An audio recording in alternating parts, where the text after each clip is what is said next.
Começa agora pela Rádio Metropolitana AM 1090, o programa Papo Reto. Papo Reto. Papo Reto. Papo Reto. Apresentação de Marcelo Perrone e Paulo Macê. Papo Reto. Boa noite, amigos da Rádio Metropolitana, mais uma vez aqui no Papo Reto com meu amigo Marcelo Perrone.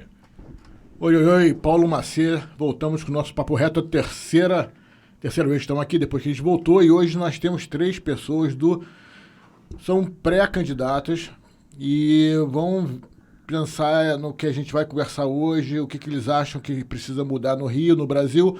Nós temos 3 esferas aqui, um candidato, pré-candidato a governador, um pré-candidato a deputado estadual e uma pré-candidata a deputada federal. Então são as 3 esferas e vão dizer pra gente o que tem de errado no Brasil, no Rio de Janeiro e o que a gente pode melhorar.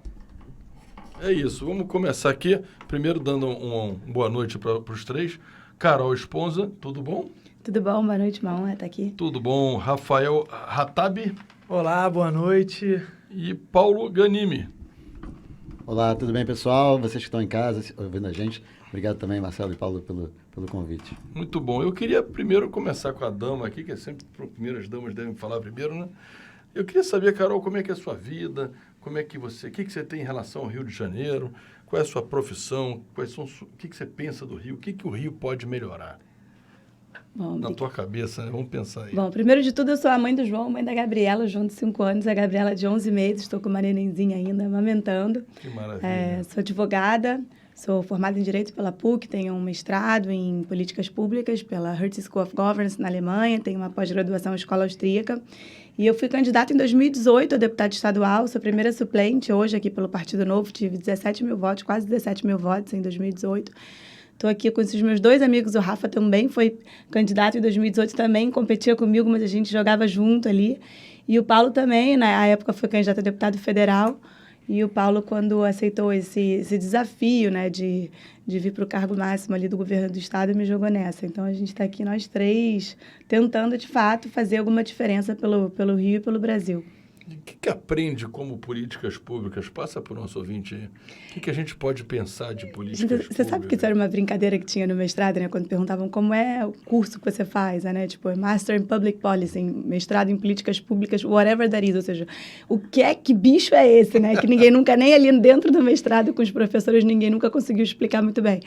Mas, brincadeira à parte, acho que a intenção é a gente, de fato, fazer política pública baseada em evidência, em estudo do que já funciona em outros países, em outros estados, às vezes até dentro aqui do Rio mesmo. Eu, por exemplo, falo muito sobre voucher na educação, as pessoas acham que aquilo é um bicho de 7 cabeças, mas assim, o governo já faz isso com as creches, então trazer isso para o ensino básico é totalmente factível. Você já tem exemplos em vários países, em vários lugares do mundo que isso funciona. Acho que a ideia é exatamente isso, é replicar o que funciona e parar só de achismos, né? A gente tem esse hábito aqui no Brasil de fazer política pública baseada em intenção e a ideia é fazer política pública baseada em evidência. Só para explicar aqui ao ouvinte, o voucher para a educação é justamente o governo federal pagar a uma escola privada a possibilidade de um aluno que não tem recurso ir para a escola privada, é isso? Na verdade, pode ser o governo municipal, pode ser o governo estadual, a ideia é trazer mais competição para a educação. Quer dizer, Entendi. Hoje você tem uma escola pública que é 100% administrada, né? Construída pelo governo, é toda administrada pelo governo, aquilo ali tem um custo. Se você simplesmente faz um convênio com a rede privada, aí tem esse preconceito de que o privado vai sempre visar o lucro, mas o governo vai ter um teto ali, pode pagar até X%, até um valor X, você se vira para entregar. E o que a gente vê hoje é que o privado já consegue entregar e você tira todo o custo do intermediário do governo, quer dizer, ele não precisa mais pagar, primeiro, a alocação política, que a gente sabe que tem isso nas escolas públicas, e segundo, todo o custo do intermediário, qualquer coisa que você compra para a escola tem que fazer ali uma licitação, e você trazendo essa concorrência para a escola pública, você simplesmente melhora. Quer dizer, aquele pai que tem a opção de colocar em 2 ou 3 escolas ali conveniadas, ele vai sempre buscar melhor para o filho dele. Então, a outra escola que tem um ensino um pouco inferior, ela vai ter que correr atrás para estar com o ensino equivalente ali à escola que está tendo mais matrícula, né? Maravilha. Eu vou te perguntar já sobre essa tese que você fez aí sobre corrupção, que eu quero saber. Mas eu vou aproveitar aqui também o Paulo Ganimi. Queria saber aí Como é que foi a sua experiência no exterior? O que você pode amanhã agregar com essa experiência lá fora, aqui para o Rio de Janeiro e para o Brasil? Eu morei 5 anos fora, na França, nos Estados Unidos, mas eu trabalhava em projetos no mundo todo. Então, eu rodei muito pela Ásia, pela Europa também, pela América do Norte. E vendo a realidade desses países e como as pessoas tratam o político, a política, o governo e vice-versa, a gente sabe que dá para fazer muito diferente, né? Desde experiências que a gente viu, realidades até piores em algumas cidades da Índia, por exemplo, que eu visitei, ou da China, como também a boa experiência em alguns países como a própria França, onde eu morei, e os Estados Unidos, né? Então, você enxerga que as pessoas, eu acho que uma grande diferença, até um pouco baseado no que você conversou agora com a Carol, é que as pessoas têm que entender que o dinheiro público, ele vem do cidadão. É o cidadão, seja a pessoa física ou a pessoa jurídica, a empresa, que paga imposto. E esse dinheiro ele não é ilimitado, como muitos acham. Quando a população começar a entender isso, o respeito ao dinheiro público e a cobrança aos políticos que usam esse dinheiro de qualquer forma vai ser muito maior. E aí a noção de política pública que a Carol falou, ela é importantíssima. É como você gasta melhor esse dinheiro que é limitado para atender quem mais necessita da melhor forma possível. Eu acho que essa é a grande diferença. E lá fora, é engraçado que as pessoas misturam senso de solidariedade com senso de comunidade. É um papo longo que daria para fazer, mas eu acho que o brasileiro é mais solidário que o europeu, que o americano. Mas eles têm um senso de comunidade muito maior que o nosso, porque eles entendem que o público é de todos e não de cada um. E nisso muda muito a relação das pessoas com o governo. Ô Paulo, eu discordo um pouquinho do povo ainda ter que entender a parte dos impostos, somos nós que pagamos impostos, eles sabem muito bem. O que falta é um veículo para eles chegarem até o cara que eles têm que cobrar. Porque vamos dizer que você seja eleito para governador, como é que o cara vai chegar para você e falar, cara, pô, olha só, isso aqui tá errado, esse posto de saúde não tá funcionando, que é estadual, essa escola aqui.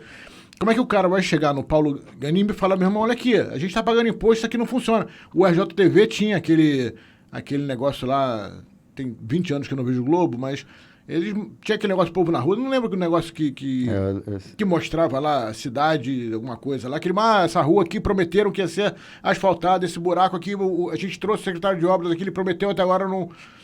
Como é que o cara vai chegar? Porque uma coisa é você falar, eles têm que cobrar, mas como eles vão cobrar? Tem uma coisa chamada voto na eleição. Não, mas aí 4 anos depois, tem que ser hoje. Eu sei, eu concordo com você que a transparência, a cobrança, ela tem que acontecer. E a gente está vendo hoje, por exemplo, várias denúncias sobre o uso de dinheiro público para fazer campanha do atual governo, lá na escândalo da CPERJ, agora até o ERJ está sendo noticiado que está sendo usada também dessa forma, que está chegando, a denúncia está chegando.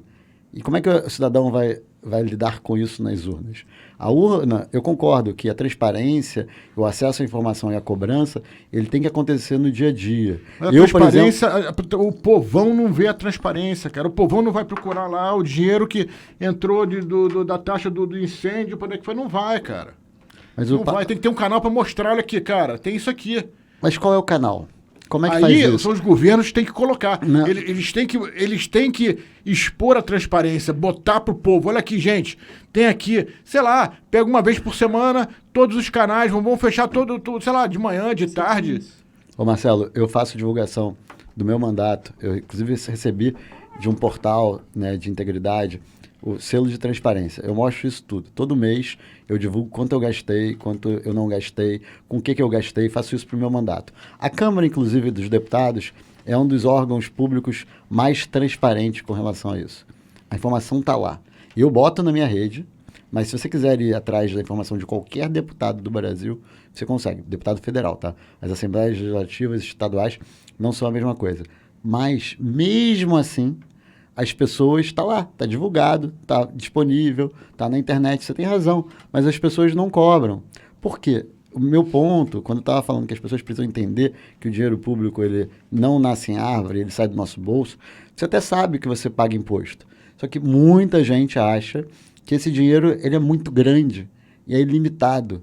Tanto é, e aí eu estou falando por experiência própria na Câmara dos Deputados, as pessoas não cobram dos deputados que fazem benesses ilimitadas com dinheiro público. As pessoas nem lembram em quem votou na última Nem eleição. lembro quem votou. Mas eu concordo contigo, Marcelo, que não é uma culpa Lembra do das pessoas. governador, não lembra do vereador, não lembra do deputado Não lembra do estadual deputado. e se muito no federal. Do presidente, talvez, né? Não, mas presidente, assim, claro. eu concordo contigo. Quando eu estou falando que as pessoas precisam entender, eu não estou colocando a culpa na população, ainda mais o trabalhador que pega 2 horas de trem todo dia para ir trabalhar, fica lá, trabalha 8, 9, 10 horas em pé, volta para casa, ainda tem que fazer comida, ajudar o filho com a... E de manhã tem que voltar de manhã cedo para tem lá. que voltar. Eu não tô, meu ponto, a culpa não é da população. O nosso sistema político também é problemático. O meu ponto só é que, quando eu falo que as pessoas precisam entender, nós precisamos educar, explicar e mostrar essa realidade. Eu acho, por exemplo, o voto distrital seria um modo de você mudar isso. Por quê? Hoje, você lembra em quem se votou para prefeito, governador e presidente. Muito mais fácil do que deputado. Porque ele só é eleito naquela sua cidade, naquela sua região. O deputado distrital seria isso também. Você estaria votando num só, e aquele ali você ia saber, o seu foi eleito ou não, mas você saberia quem era. E é mais te próximo da sua representa. realidade, da sua dor ali. Então Exato. fica lá perto. Mas eu acho que já teve uma evolução muito grande do Brasil nessa questão da cultura política. Eu acho que essa polaridade até que existe hoje é uma evolução. Às vezes eu acho que é uma evolução até não muito saudável, entendeu? Mas é um processo evolutivo que nós estamos vivendo. Mas eu queria aproveitar aqui, Paulo, para te perguntar, você é engenheiro de produção, a sua formação. E o que isso poderia agregar amanhã para um funcionário público, para o cidadão carioca? Como é que você enxerga essa cultura toda que você teve na bagagem no exterior? Porque eu sinto, vamos dizer, a Europa um lugar mais paternalista que o Brasil. O governo ele está mais próximo do povo, tem escolas públicas mais saudáveis que o Brasil, tem uma parte de estradas mais bem feitas que no Brasil. Quer dizer, o europeu, de maneira geral, ele se sente mais acolhido pelo Estado. O brasileiro, de maneira geral, ele se sente menos acolhido, ele teme um pouco o Estado, tanto a parte dos empresários como da parte dos cidadãos que são funcionários. Quando você precisa recorrer a um posto de saúde, é um pânico. Todo mundo fica temendo dessa. Como é que você vê essa possibilidade de você ter estudado fora, ter vivido fora? O que isso poderia agregar aqui ao Brasil? Eu nem cheguei a estudar fora. Eu fui a trabalho para a França, né? Eu trabalhei 15 anos em empresa como a Shell e a Michelin. 5 foram fora do Brasil, o resto foi aqui. Então, eu conheço também a realidade do mercado aqui do Brasil. E quando a gente, como engenheiro de produção, acho que nosso principal objetivo, nossa principal função é resolver problema e fazer as coisas funcionarem. Por quê? Quando a gente fala de plano de governo, eu acho que é super importante a população, quem está ouvindo a gente, entender quais são os planos de cada candidato, né, seja para deputado, seja para governador, tem para o estado do Rio de Janeiro, para o Brasil. Mas não basta você ter boas ideias. Porque se você for olhar dentro do que existe de pesquisa, do que existe de especialistas, e você, qualquer um, né, se estudar um pouquinho, vai lá e faz um ótimo plano de governo. A grande questão é qual é a capacidade dele entregar resultado. Executar. Essa é a grande diferença. Claro, não pode ter ideias ruins, tem muitos que têm ideias ruins, mas mais do que as ideias é ir lá executar. Isso é o que eu sempre fiz na minha carreira, tanto como executivo de empresa, como até mesmo hoje como deputado. Tem muito deputado que está ali há séculos e nunca entregou um projeto, nunca conseguiu aprovar um projeto. Eu, no meu primeiro mandato, uma bancada que não é muito grande, que é do Novo, são 8 deputados, eu já aprovei vários projetos de lei, a gente tem processos que funcionam. Eu fui eleito 3 vezes como nos 3 anos até agora, como melhor deputado pelo ranking dos políticos, ranking do plenário. Agora, Legisla Brasil escolheu os deputados que eles chamam de 5 estrelas, que são aqueles que entregam mais resultado. Então, assim, essa é a grande questão, né? Eu consegui montar uma equipe boa, inclusive uma equipe que um deputado federal poderia ter 25 assessores. Eu trabalhei, em média, com 8 assessores ao longo do meu mandato, economizei metade do recurso que eu poderia gastar como deputado federal e entreguei muito resultado, tanto que fui eleito melhor deputado por várias instituições.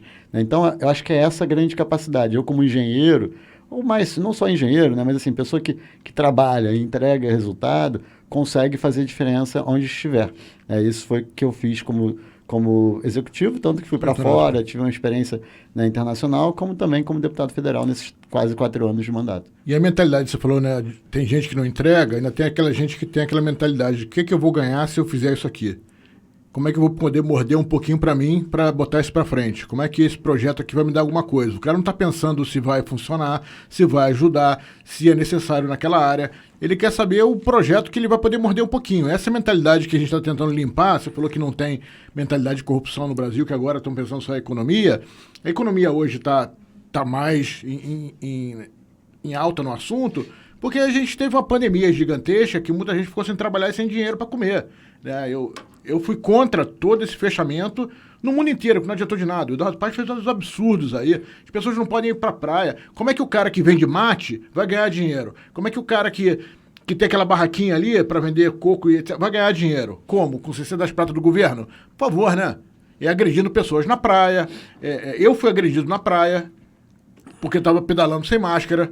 E eu tô sendo processado por desobediência. Eu fui parar no IML, dei queixo, não adiantou nada. Mas o povo, eu brigava com minha mãe, não, que não pode ser de casa, vai morrer todo mundo. Não vai morrer todo mundo, cara. Não vai. As pessoas precisam comer. Fome mata mais do que Covid. Se você não come, você morre. E acha o quê? Que essa galera tem dinheiro na conta? Não, o cara vende o biscoito no sinal para ele poder comer de noite. E levar para casa 50 pratos para comprar arroz, feijão e farinha, cara. Não adianta achar que a 60 pratos vai resolver minha vida. O cara, isso morre no aluguel do cara, sabe? E aí a política, vão ficar em casa, aquela idiotice do Dória. Depois a gente vê a economia. Que depois vem a economia. Por isso que hoje a economia tá mais em alta, porque a galera tá passando fome. Mas a corrupção não saiu do ouvido das pessoas. A corrupção não saiu. Rapidinho, eu tive sábado na favela, em Belfort Roxo. A galera só falava em corrupção. Não ouvi ninguém falar em economia. Eu moro em Copacabana, atrás da favela do Cantagalo. Já fiz trabalho comunitário lá. A favela de Belfort Roxo, a galera tá falando de corrupção. Todo mundo. A corrupção nunca vai sair da pauta, principalmente num país como o Brasil. A questão é que a gente teve, em 2018, a gente teve a maior renovação do Congresso desde a redemocratização e a gente tem práticas, por exemplo, as emendas do relator, né? São práticas que foram institucionalizadas, que antigamente era considerada corrupção, hoje em dia virou lei. Quer dizer, a percepção da população a corrupção já é uma coisa institucionalizada no Brasil. Diante desse quadro, a gente tem que procurar, claro, candidatos que não sejam corruptos, mas também candidatos que mostrem uma solução para exatamente esse quadro que você descreveu agora, que vão melhorar a situação econômica do Brasil como um todo. Deixa eu só fazer um link aqui sobre essa questão da corrupção, também um pouco do que o Paulo falou. Qual foi o grande ponto da minha... a gente falou aqui sobre transparência, de como é que você cobra, de como é que você vê tudo isso. A minha tese de mestrado foi patrocinada falei aqui pelo governo da Noruega, foi o seguinte, uma orientadora, que é uma referência disso no mundo, foi contratada para fazer um projeto para pesquisar sobre o que existe de melhores práticas anticorrupção no mundo. Quer dizer, você vai criar uma agência, você vai criar uma legislação, uma coisa que você possa replicar, um modelo que poderia ser replicado para todos os países do mundo. Eu fiquei um ano ali num grupo de pesquisa, junto com outros pesquisadores, tentando entender várias correlações para entender como é que aquilo ali se aplicava na prática. Qual foi a grande conclusão do estudo? É que não existe uma bala de prata, não existe nada que você possa fazer que você vai resolver o problema da corrupção. A corrupção é sempre uma percepção de como é que aquela população, todos os índices que você mede a corrupção no mundo, Transparência Internacional, todos os outros, é um índice de como a comunidade, como aquela população se vê em relação à corrupção. Qual que é o grande diferencial aqui da transparência? O Brasil já tem vários instrumentos e vem criando órgãos cada vez mais de transparência, de colocar as contas ali. A grande questão é que a população não acessa esse tipo de informação. Paulo falou aqui sobre a transparência do mandato dele e as pessoas simplesmente não estão interessadas. Aí, só para concluir, qual é a grande questão aqui que a gente está, né? Nós três aqui somos do Partido Novo. Qual é o grande diferencial? O que faz? Eu tenho certeza que... Estou falando por mim, mas eu tenho certeza que os meus amigos aqui concordam comigo. O Novo é um partido que surgiu de cidadãos comuns que estavam cansados de todo esse quadro que você mostrou aqui agora, a economia, a corrupção, todo o resto da politicagem que a gente tem no Brasil. São pessoas comuns que se juntaram para criar um partido para participar da política. Quer dizer, a política voltou para o micro. Aquilo que o Paulo estava falando, de trazer, de repente, o voto distrital, de trazer o controle para perto de você, para a sua realidade. A gente sempre sabe muito mais o problema que está acontecendo na nossa rua, né? Você falou aqui do programa da Globo, você sempre muito mais sabe se está tendo um vazamento ali na sua esquina, se o buraco da sua rua não foi consertado, do que um problema muito macro, talvez num ministério que não seja da sua área, de Minas Energias, que está acontecendo em Brasília. A população tem muito mais capacidade de controlar o micro do que o macro. E qual é o diferencial do Partido Novo? É que a gente traz exatamente essa mudança que vai chegar, vai vir aos pouquinhos, o médio e o longo prazo. A gente tem uma bancada de 8 deputados federais hoje em Brasília, que são os deputados mais bem ranqueados do Brasil. Quer dizer, o que a gente entrega, o que a gente traz na agenda para combate à corrupção, para pequenas soluções que, de fato, mudam a vida do empreendedor, é muito maior do que o que todos os outros partidos hoje entregam. Bom, olha só.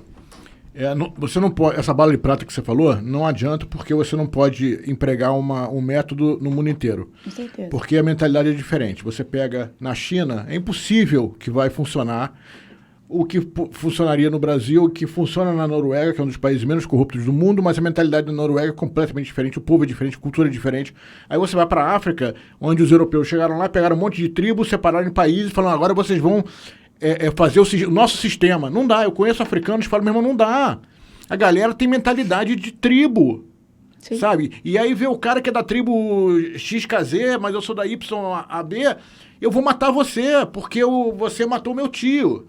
Sabe? E não vai funcionar. Aí você vai para a Indonésia, que tem uma mentalidade muçulmana totalmente diferente e não tem um padrão para acabar com a corrupção no mundo. Corrupção é um negócio sistêmico. É diferente de um país para outro porque o povo é diferente. Claro, porque isso veio do começo.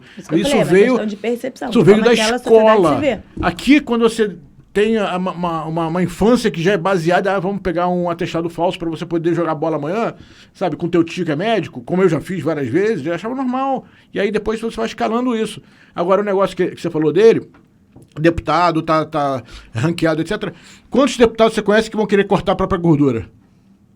8. Os 8 do partido. Pois é. Aí ela falou, não, tem que renovar. Não vai renovar, eles não vão cortar os próprios benefícios. Mas aí é onde entra a população que tem que cobrar. Eu só voto naquele que fizer isso. Tem uma questão também de que cortar a própria gordura, muitas vezes é uma coisa errada de se fazer. Porque no momento que você corta a sua gordura, você tem menos possibilidade de apresentar o seu trabalho. Mas aí não é gordura. Aí tem que ser para cortar a gordura, tem que cortar de todos. Não pode ser cortado só de 2, 3, porque esses 2, 3, na minha cabeça, no dia que você, vamos dizer, é eleito num cargo, seja ele lá qual partido for, não importa o partido.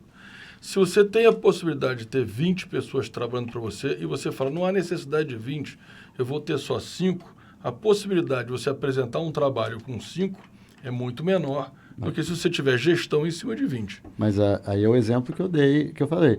Eu consegui, com 8 assessores em média ao longo do meu mandato, em vez de 25 que eu teria direito, economizando metade do que eu teria direito, entre aspas, né? Porque para mim isso não é o direito, como deputado, ser o melhor deputado escolhido pelo ranking dos políticos, pelo ranking do plenário, agora pelo Legisla Brasil. Isso mostra que é justamente isso. Uma coisa é gordura, outra coisa é musculatura.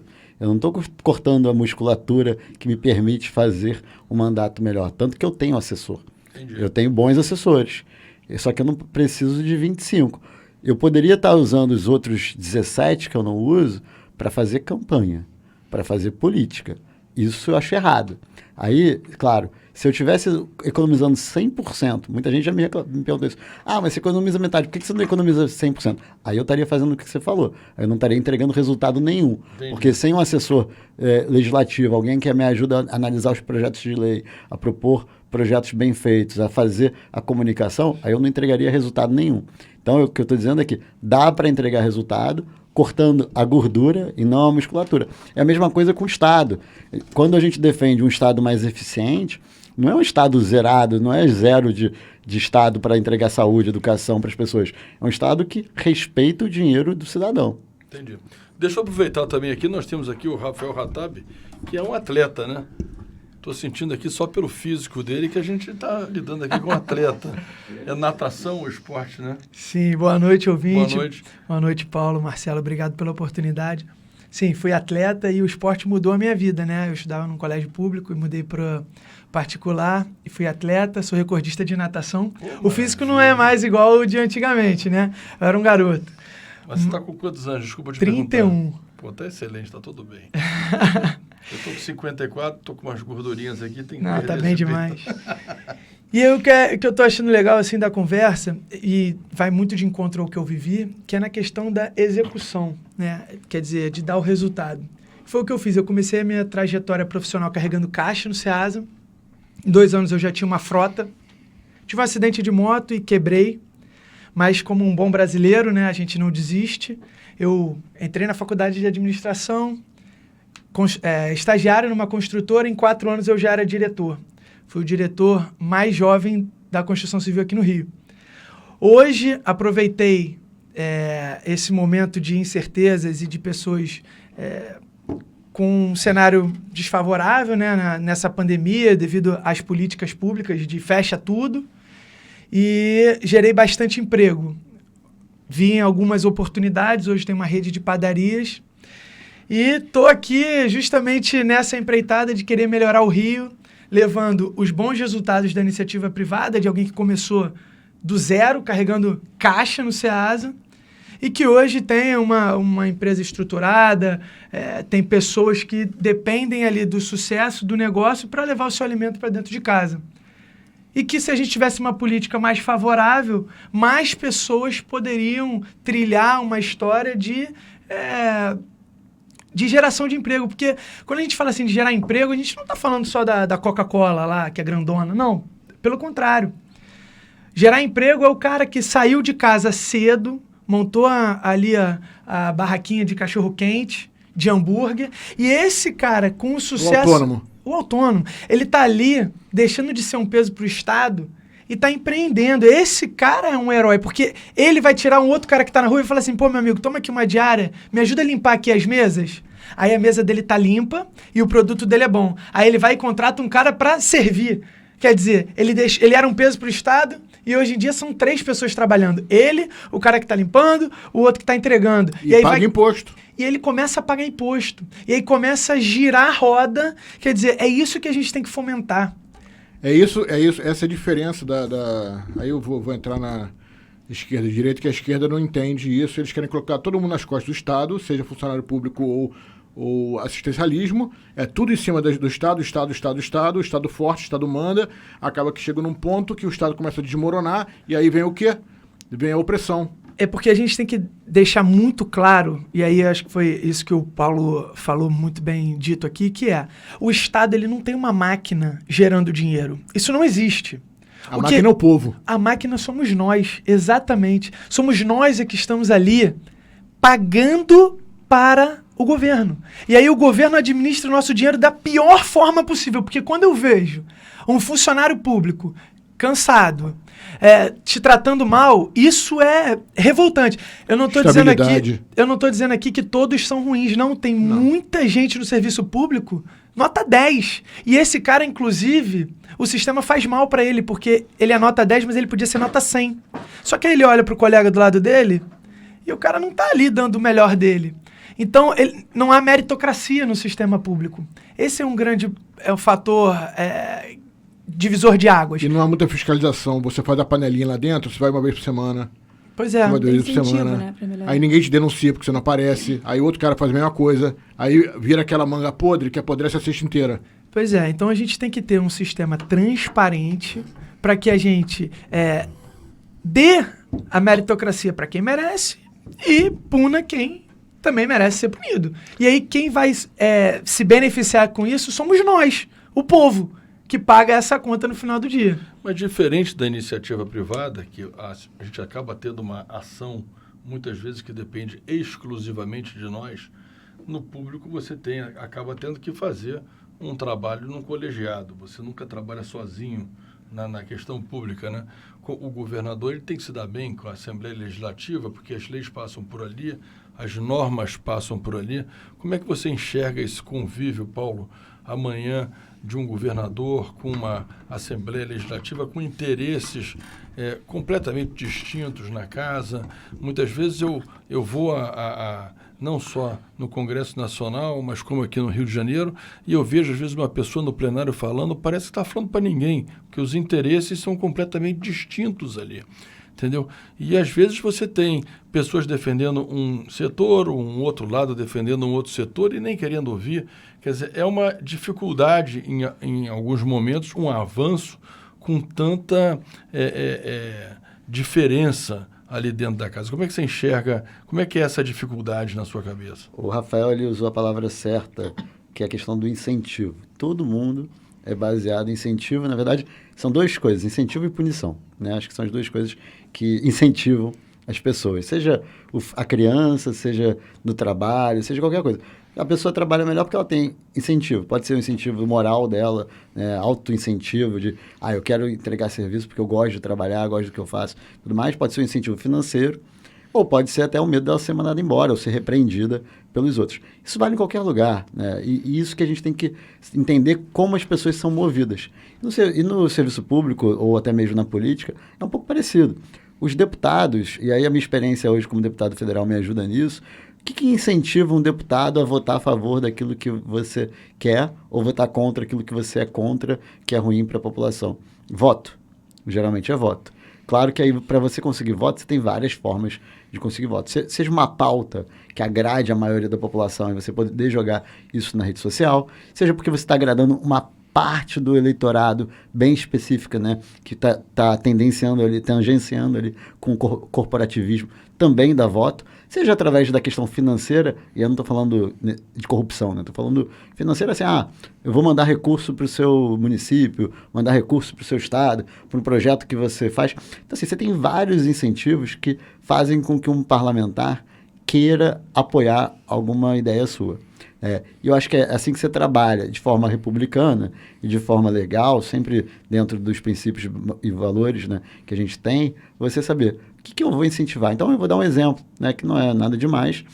Por exemplo, a gente vai fazer um projeto, um plano de investimento pensando no que é melhor para a população, né, analisando as demandas da população, da sociedade, entendendo o que precisa para gerar desenvolvimento econômico, emprego e renda aqui no estado do Rio de Janeiro, ouvindo as entidades, seja Associação de Moradores, seja Firjan, seja todas as entidades setoriais, né, que tem no Rio de Janeiro. Uma vez isso feito, a gente vai falar, olha, a gente tem que investir aqui. Eu vou dar um exemplo. Você tem que investir na cidade tal, porque isso é bom para a população, é bom para o estado do Rio de Janeiro. Quem é o parlamentar que está ligado àquela cidade? Esse cara aqui.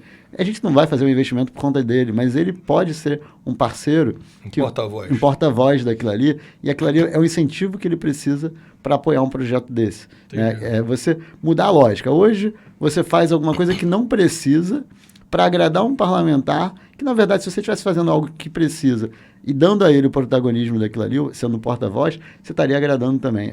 É o jogo da política, mas sempre jogando dentro dos princípios e valores, ou seja, o respeito ao dinheiro. O dinheiro do cidadão tem que ser usado para melhorar a vida do cidadão e não para dar voto. Agora, se ele está sendo usado para melhorar a vida do cidadão e alguém está ganhando voto, aí é outra coisa, não tem problema. Isso você sabe que é uma grande queixa, existe até uniões de candidatos aí no interior, dizendo que os candidatos da capital, quando chega na eleição, vão para o interior e acaba arrebanhando os votos do interior.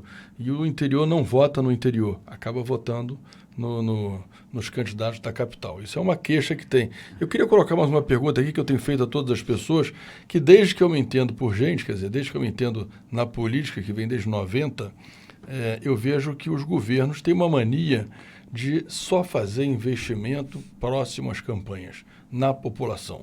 Seja ela através de tickets para ajudar a população, seja ela em grandes obras faraônicas no Rio de Janeiro. Inclusive tem uma lei proibindo isso, né? Porque às vezes passa o primeiro e o segundo ano, o governo passa ali meio mortinho, sem fazer nada, e aí no terceiro, quarto ano ele quer fazer muito para dizer que fez muito à população. Como é que você pensa, o que você pensa nisso? Como é que você enxerga essa situação? Será que realmente o político só observa a população na hora do voto? Olha, isso vale tanto para investimento como vale para, por exemplo, o reajuste do funcionalismo público. Também. Que é um absurdo. Eu acho que tudo isso tem que ser feito com previsão, né? Vale, por exemplo, concurso público.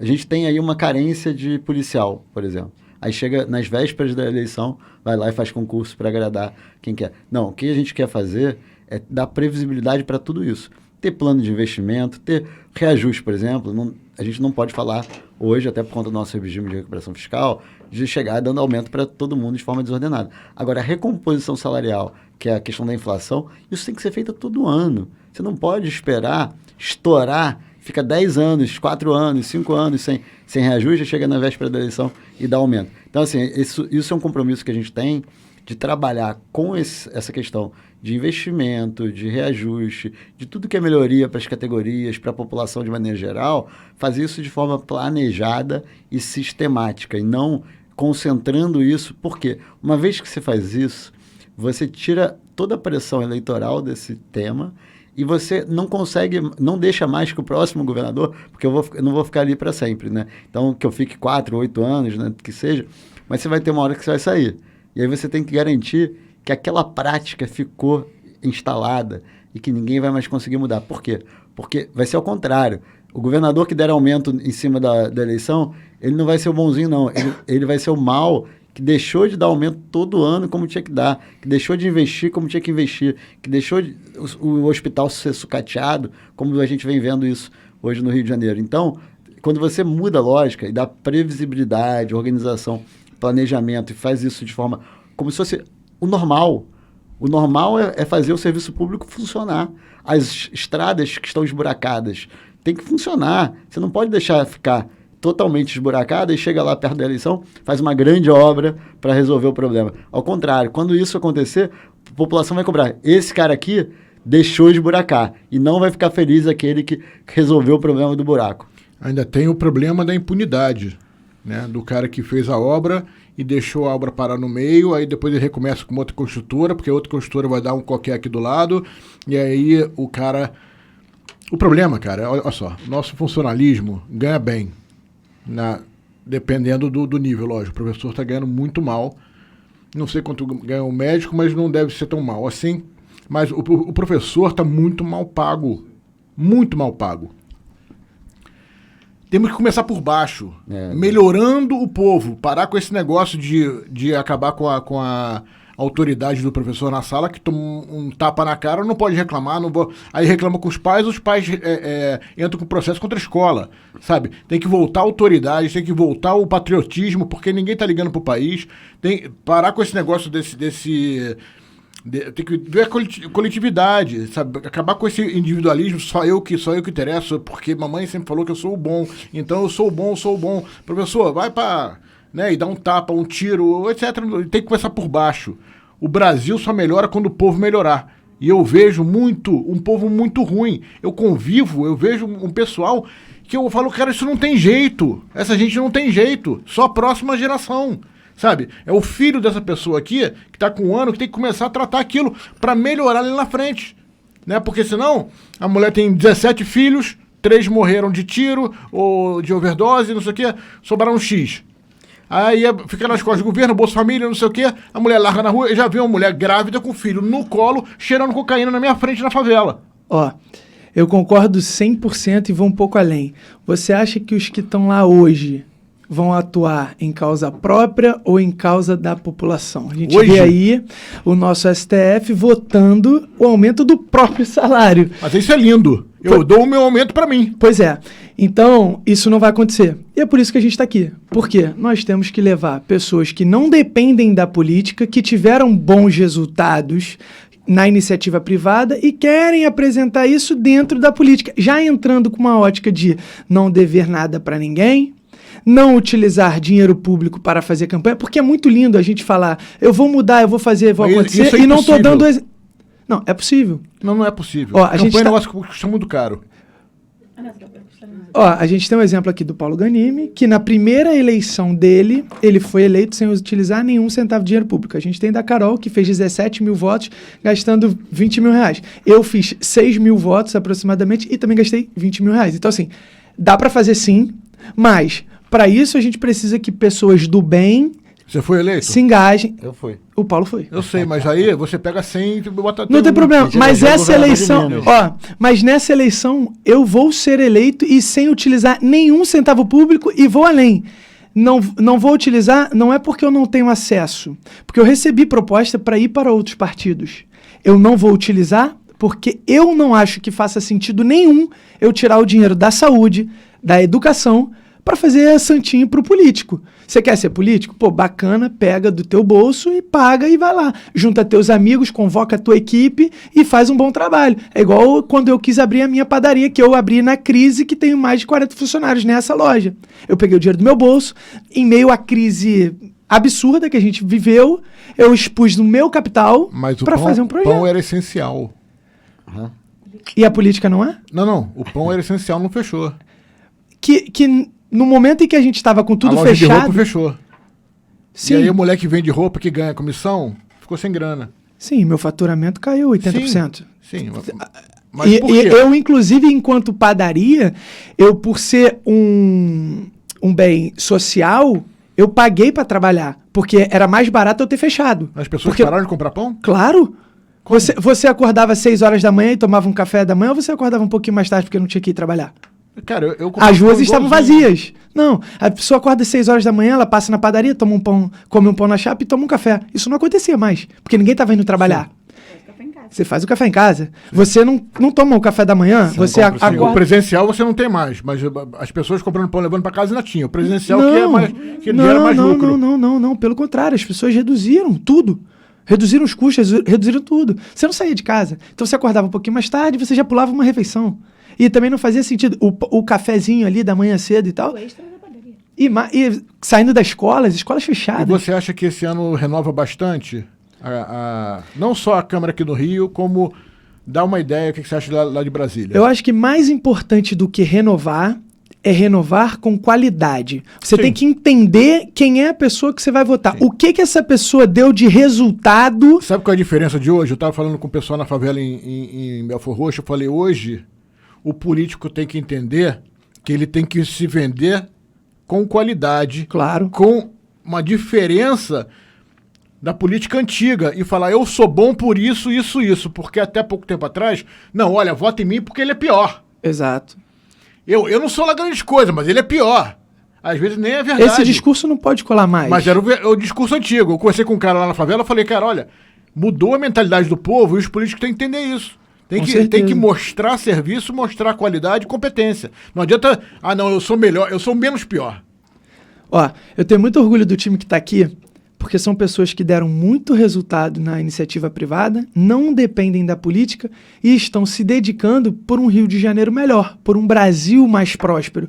A gente tem que mudar a nossa mentalidade. A mentalidade hoje do brasileiro é contra o lucro, contra o dinheiro. Não é. Se você deu bom resultado, não tem problema nenhum você ter uma vida próspera. A gente tem que parar com essa mentalidade. Esse é um lado vendendo isso. Pois é, mas então vamos aumentar esse lado? Vamos Não, junto. diminuir o lado que vende isso.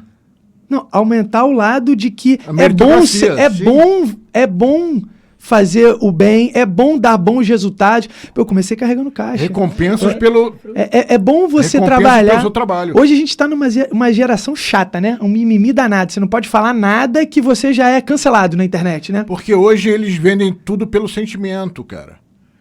Se eu acho que você falou uma coisa que eu não gosto, você é racista, machista, taxista, baixista, eletricista, porque eu diminuo o valor da sua palavra. Se você é um nazista, você não merece ser ouvido. Então eu te taxo de alguma coisa para calar sua boca. Não é para calar sua boca, é para mostrar que a sua voz não deve ser ouvida, porque você é um nazista. Entendeu? Rafael, você falou uma coisa agora que mexeu comigo.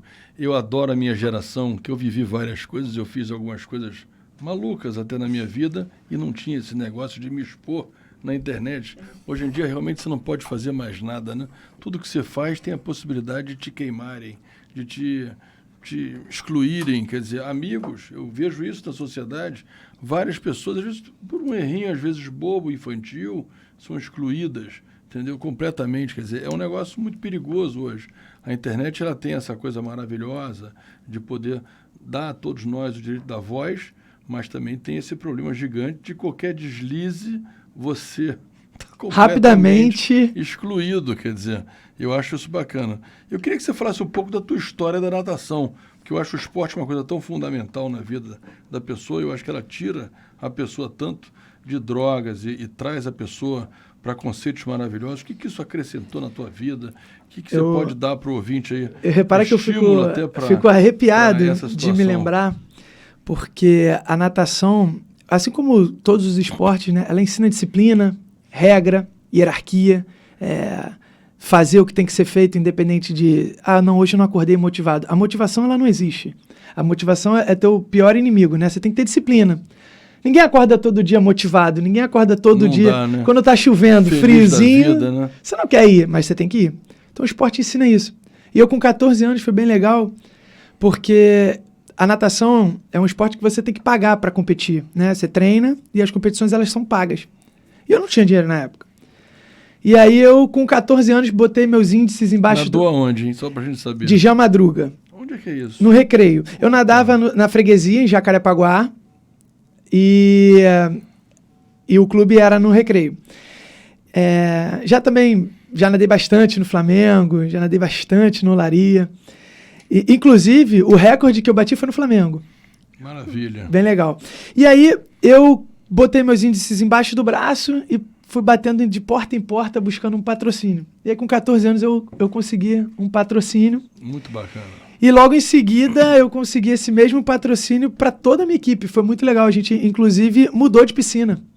E aí facilitou a vida do meu time inteiro, porque eu acho que é isso, né? A gente tem que jogar em equipe. Trabalhou em grupo, né? Sozinho você ganha um jogo, mas para você ganhar o campeonato só se tu tiver uma equipe muito boa, que é o que a gente montou aqui. Maravilha.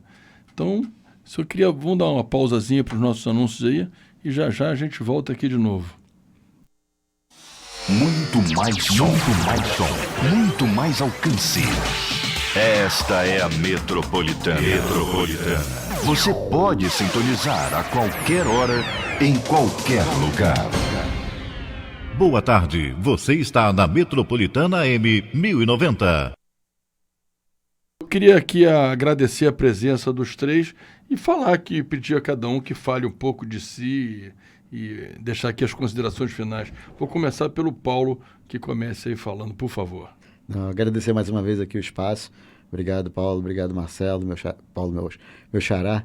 É muito bom ter esse espaço na mídia, né? Porque é assim que as pessoas se informam melhor.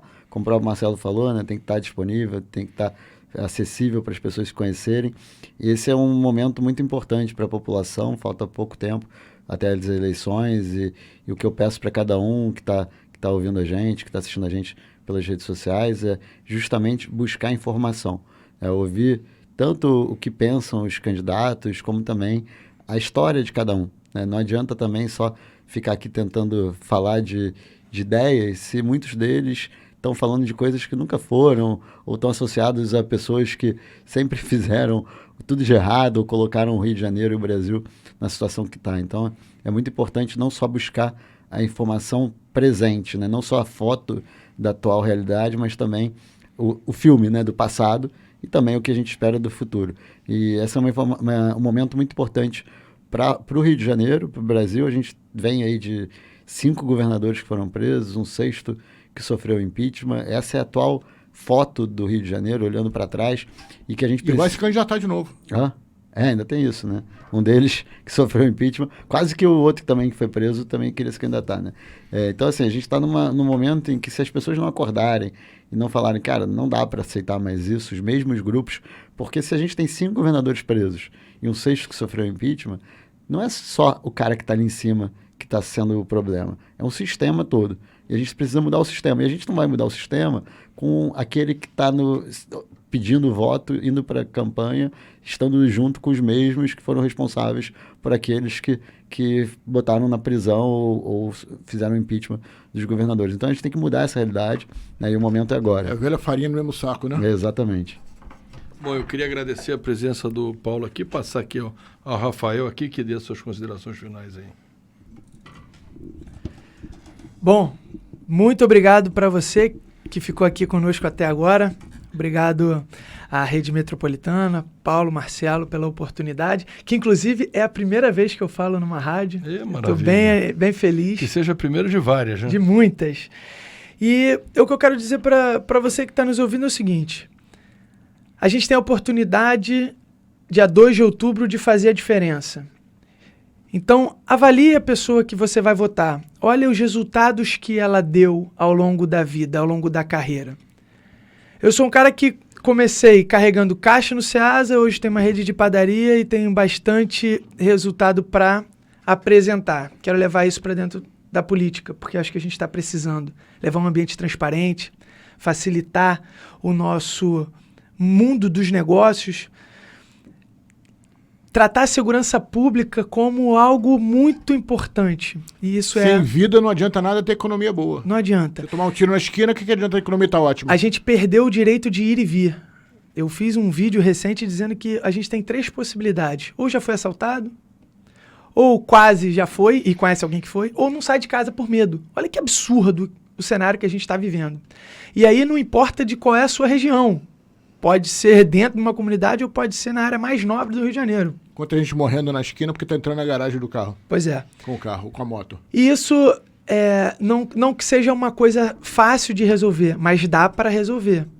E aí é só a gente trazer procedimento. Mais uma vez, começa na educação. Com certeza. E eu acho que as escolas militares são muito importantes para...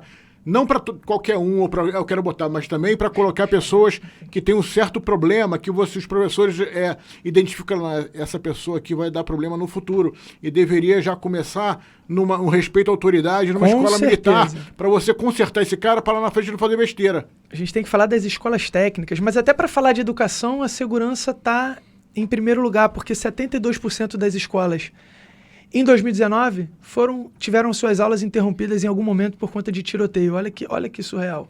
Então, até para a gente dar segurança para as nossas crianças, a gente tem que tratar a segurança pública com muito respeito.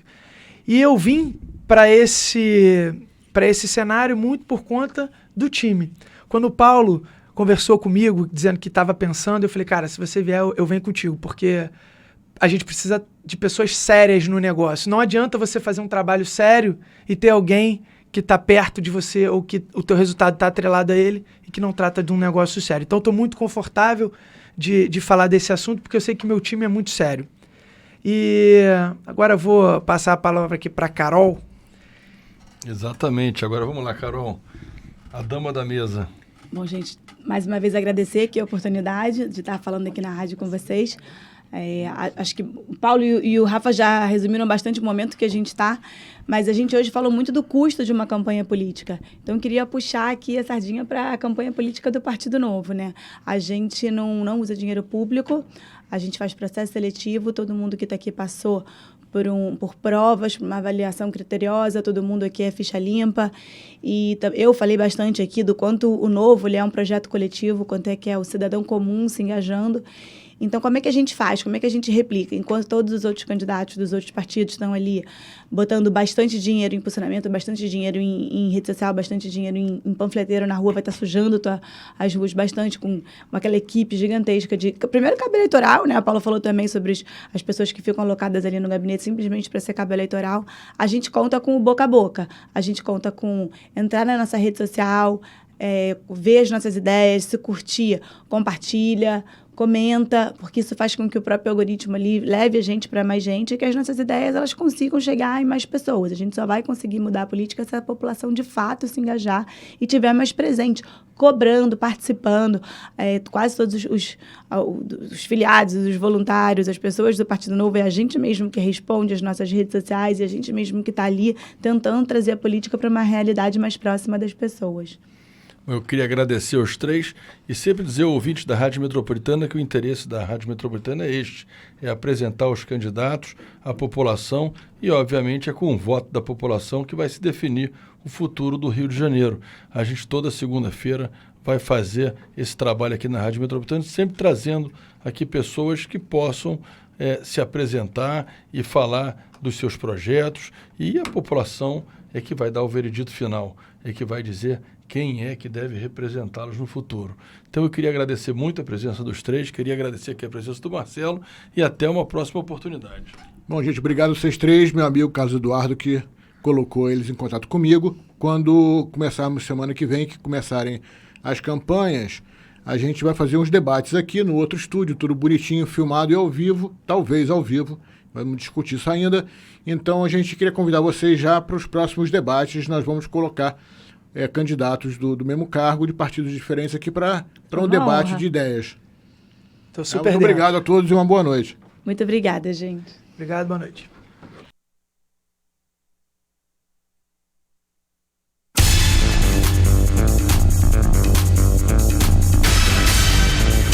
Você acabou de ouvir pela Rádio Metropolitana M1090 o programa Papo Reto.